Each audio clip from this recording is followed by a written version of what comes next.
Pelajaran 18 Kerajaan Khulafa Ar-Rashidin Episod 2. Bismillahirrahmanirrahim. Selamat datang ke channel YouTube saya, Zahid Syekh, channel pendidikan anda. Jadi jangan lupa untuk subscribe, tekan button loceng untuk dapatkan update di channel ini dan like video-video yang disediakan.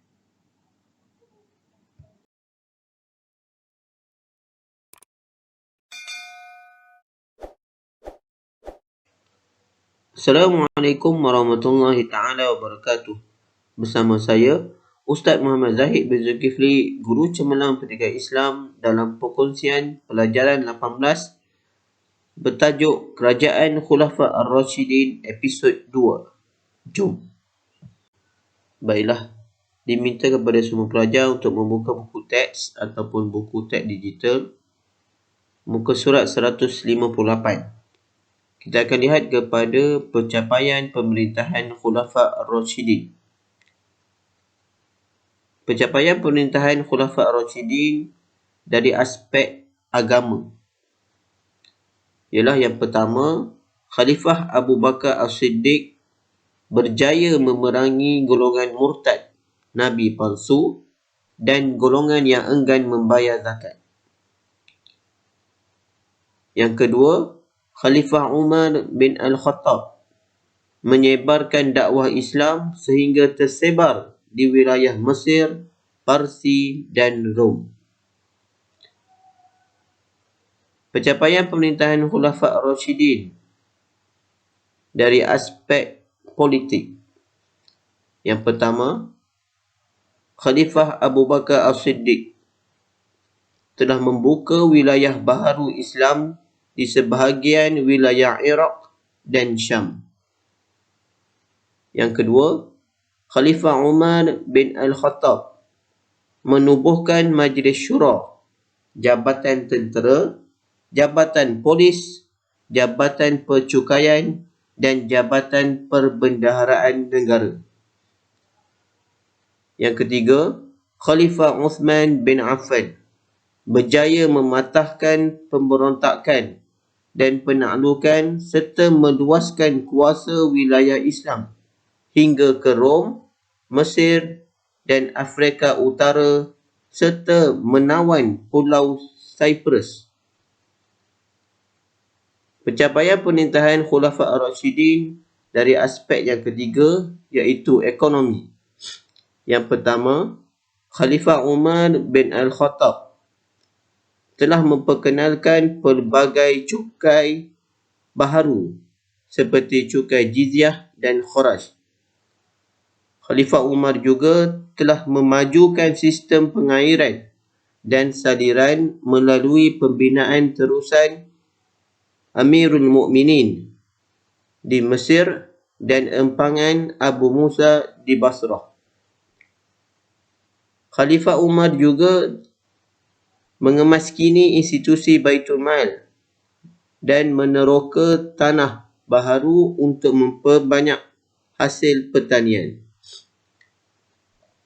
Yang kedua, Khalifah Ali bin Abu Talib meneruskan kutipan jizyah yang dikenakan terhadap golongan zimmi.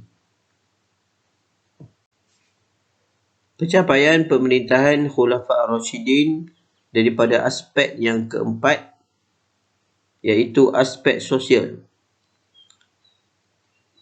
Khalifah Umar bin Al-Khattab mengasaskan takwim Islam sebagai asas permulaan pengiraan tahun hijrah.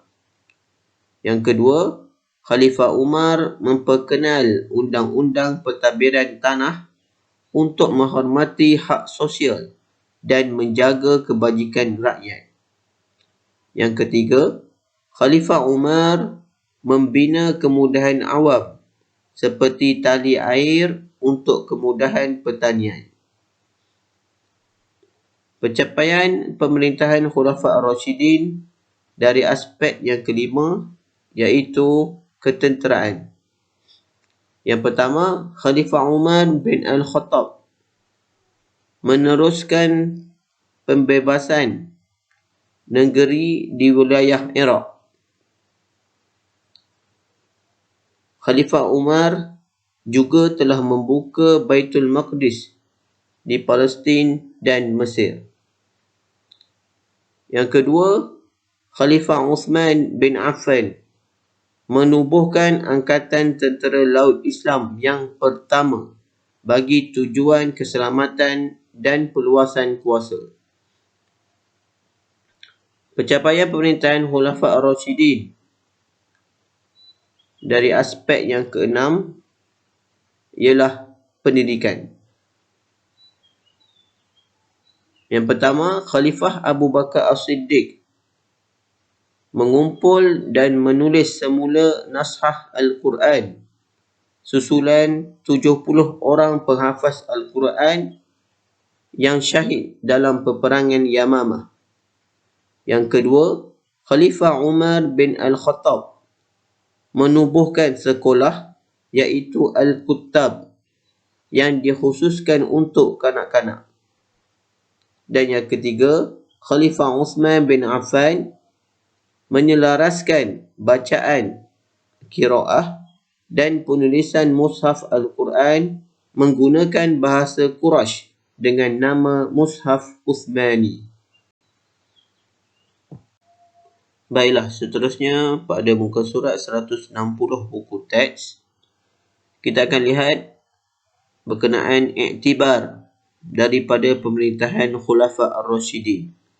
Sebagai umat Islam, yang pertama, kita hendaklah mencontohi kepimpinan khalifah dengan mengutamakan kesejahteraan agama, rakyat dan negara.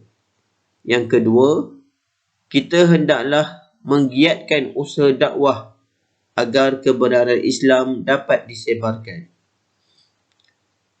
Yang ketiga, kita hendaklah mengukuhkan perpaduan umat Islam dengan memelihara hak antara satu sama lain.